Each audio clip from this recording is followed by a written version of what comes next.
Bonjour à tous et bienvenue à votre édition L'Info. Le président algérien Abdelmadjid Tebboune a affirmé mardi depuis le Palais des Expositions à Alger que l'Algérie était favorable à l'établissement d'un partenariat stratégique avec l'Italie et au renforcement de la coopération entre les deux pays dans de nombreux domaines, se félicitant du niveau des relations unissant l'Algérie et l'Italie depuis de longues années.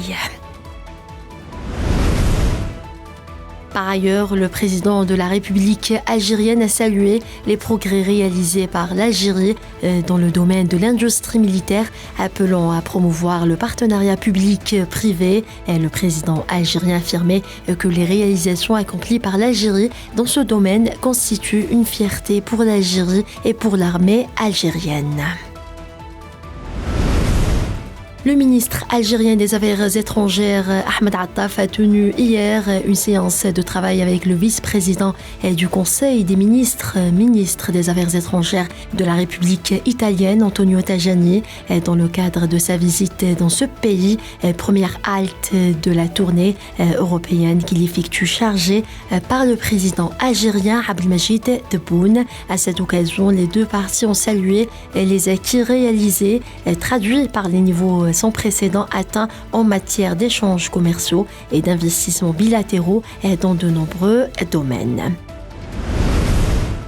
Le chef de la diplomatie algérienne a été reçu par le président de la Chambre des députés du Parlement italien, Lorenzo Fontana. Lors des entretiens, Ahmed Attaf a passé en revue l'ensemble des réformes politiques et économiques initiées par le président algérien depuis son élection pour l'édification d'une Algérie nouvelle répondant aux aspirations du peuple algérien.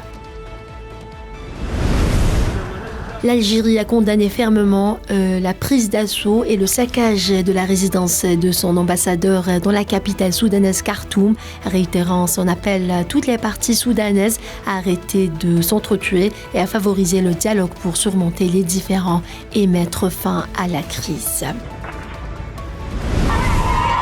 Le groupe de soutien de Genève pour le Sahara occidental a exprimé sa préoccupation face aux violations systématiques et graves des droits de l'homme au Sahara occidental, dénonçant le silence persistant des instances internationales concernant la souffrance du peuple sahraoui.